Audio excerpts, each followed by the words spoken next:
Hi, everyone. Welcome to Tuesday Coffee Break with Pam. I would like to answer three questions this Tuesday, and they are number one, how to align marketing to business strategies and the rest of the organization. And I think that's very important and that you need to know how to do that. Number two, what strategy should I use to generate more qualified leads and subsequently more sales? Okay, that's also a nice question to answer. Number three, what is the my one of my biggest challenges is MarTech. What should I start and what can I avoid MarTech mess? That's also a very good question. So these are the three questions I would like to share with you in terms of my point of view, and we'll take it from there. Okay. Number one, how to align marketing to business strategies and the rest of organizations. And if you are a marketer, it doesn't matter what you do. Like you create content, you write blog posts, or you do email campaigns. A lot of time we tend to be in the weeds and do the stuff we do, and then we have a ritual. Like on Tuesday we send out the email, on Thursday we check on the performance of the email that we send out. But it's very important to get yourself out of the weed and have an understanding in terms of what you do connect with the overall big objectives of an organization. So when I was an individual contributor and working in a big corporation, I always understand what is the annual sales goal that my company wanted to accomplish. I also understand the new market we want to go after. So if you have an understanding of the business objective or the business goal, a company that you want to accomplish, then you can try to make the connection between what you do with that bigger goal. Does that make sense? For example, your company wants to target a brand new market, and let's assume that's healthcare. If you are creating content, then you need to think about, okay, some of the content I created needs to target for the healthcare segments. If you are creating messaging, you need to think through that, okay, my product messagings need to somehow tailor or maybe need to change a little bit and create a customized messaging framework specifically for healthcare.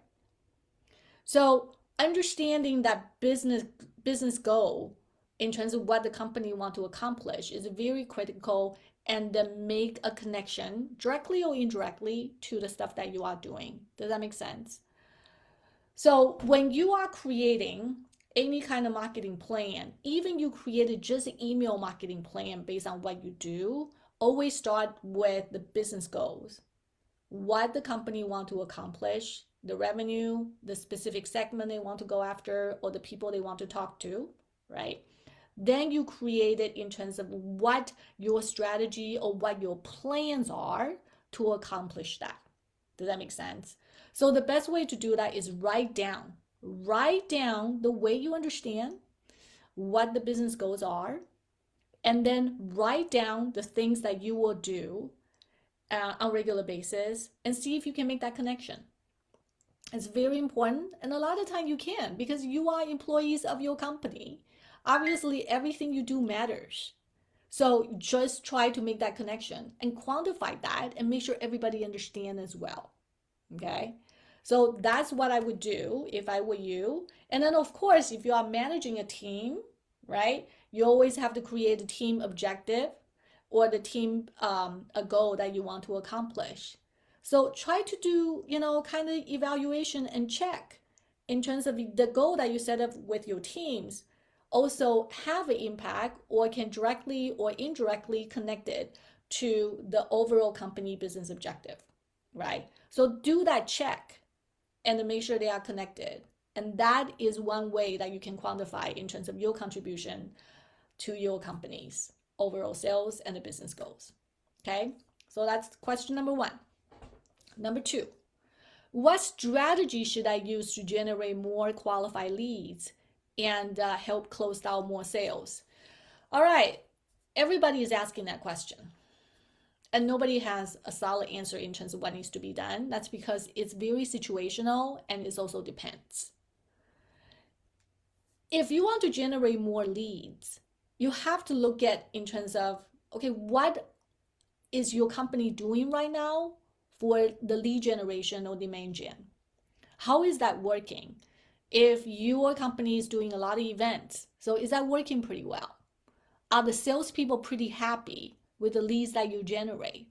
Right? Do a little bit of overall assessments in terms of the channels you are using and what the results are.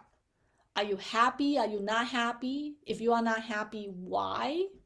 If you don't have anything, well, then start with your sales team first, right? Understand how they sell and what they do, and try to align what you do with them. The reason is marketing exists to help the sales, to close deals, or to sell more products. Of course, we want to build the brand awareness, all that stuff. That's very important. But at the end of the day, is creating actually more customer or the business opportunities for the sales team. So the way I would do, what strategy should you use? That question is kind of like, it very depends on what you do and what kind of marketing channel that you are using within your company. So do an overall assessment of that first. Understand how each channel is performing and why you are not getting leads. Maybe that channel is not working. You should try a different channel. Or you need to actually have a completely different content to support that, right? Find out what channel you use, what are the causes that's not performing, and then determine if you want to use that channel or not. If you do want to use it, what are some of the ways that you can test it and optimize it, okay? And then track the results. I don't have a very specific tactic that you can use. It really depends on your roles and your responsibility and what you do in terms of demand gen. And I'm going to use myself as an example. The way I get leads is actually from attending conferences and speaking at the conferences and also doing a workshop. Okay. I try email campaigns, I try Facebook pay ads, I try many different things. The most leads I get tend to be, I get myself out there and I start speaking. Okay. So then pandemic hit. Nobody can travel. So I started doing my own webinar. So I did a monthly webinar in 2020. The results were not that great. The conversion rate is very small. The registration is always very big, but in terms of conversion, is not there. So I changed that. I said, okay, after I did that for 1.5 years, it's not doing well. So I shut that down, the webinar, right? It's not generating leads. Then I start focusing on existing customers to get more opportunity from existing customers.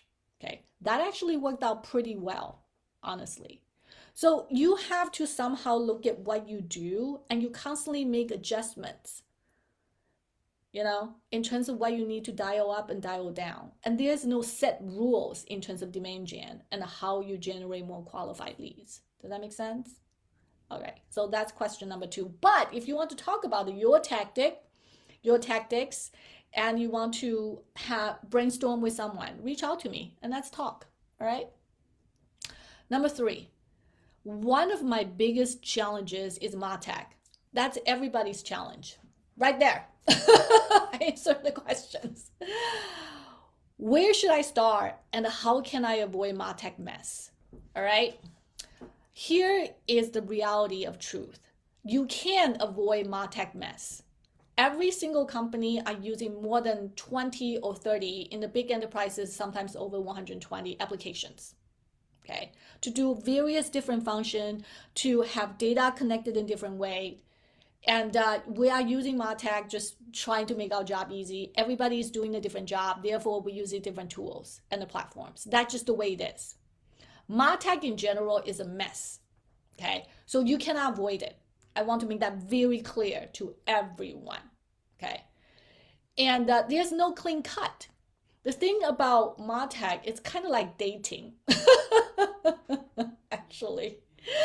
It's like when you're on Tinder or when you're on any dating app, you don't know what you're going to get yourself into. You look at that person, you look at their profile, and you're like, oh, that sounds interesting. And you start dating, and you're like, oh my God, this is a total mess.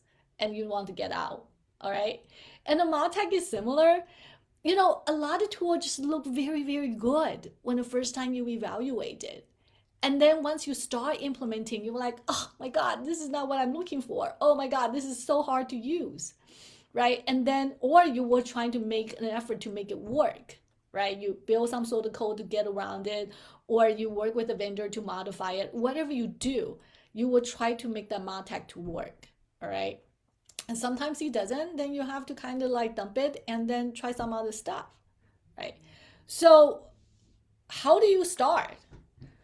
The two tools that you need on the marketing and sales side is definitely marketing automation and CRM. Okay, so you need to have basically these two tools. You also need to actually have a tool to actually gather customer data. But in general, that by itself can be residing these two tools I'm talking about, marketing automation and CRM. Now, many of the CRM tools, they actually provide the marketing automation tools, and many marketing automation tools are trying to go to CRM territory. So there are a lot of overlapping between the two, or sometimes you can use one to actually serve both. Like, for example, I use Zoho and I use 100% CRM. Even when I send out the email marketing campaigns, I'm using the CRM tool to send that. I don't use like a marketing automation tool. But again, my list is not huge, so I can do that. And also I segment it, right? I send out, a certain amount of email every single day, and I categorize my subscriber to like tier 1, 2, 3, and 4 based on their engagements with me. And so what I'm trying to say is, where should you start? You should actually have two, right? Started with CRM and the marketing automation tool. And then determine what kind of channel that you want to use to do your marketing. Then you source the different tools based on the channel that you use. But whatever channel you use, you always have to connect it to CRM and also marketing automation tool. Does that make sense? So there's a back-end integration that you have to take into account. So MarTech is everybody's challenge, and there's no way to get around it. A lot of time, like I said, it's kind of like a dating. You have to try a tool and see how that works. Do a pilot run first, or like you date somebody for like several months and it's like, okay, this is not working. Anyway, and then determine if that tool actually works for you. And once you start tangling with tools, it's always messy. There's not much to it. Okay, but the bottom line is you need to actually have a sense of a clarity in mind what you want to accomplish. Even though the data, the tools might be messy, and the things that moving from one place to another, some of them are automatic, some of them are manual, but you need to have a sense of a clarity what you want to accomplish. If you have that sense of a clarity, then you can deal with the messiness. But if you don't know what you want, then the messiness become incredibly stressful. So a lot of time, I always recommend and share with my clients when they are like, in the middle of like, oh my God, this, MarTech is overwhelming me. I don't know what else to do. Well, the thing is to sit back and think through, what do you want to accomplish? What tools are you using to actually doing that for the time being? Is it working? Is it not? Let's break down, your challenges, your question, and break down to each small question and trying to find the answer, and just tackle one piece at a time. All right, don't stress yourself out. It's not life and death. All right, so that's my 3 questions for you today. And also my answers. If you have any specific challenges in terms of MarTech, reach out to me as well. And it's hard. And a lot of time, from my perspective, the MarTech has multiple things. Not just it has to be connected. In addition, is how you use it. On top of it is what are some of the messagings, copy, and images that you should use to create that seamless customer experience. There's multiple layers and complexity associated with MarTech and the digital marketing. I know it's hard. We'll hang in there, okay? Or we can talk more. Take care. Bye-bye.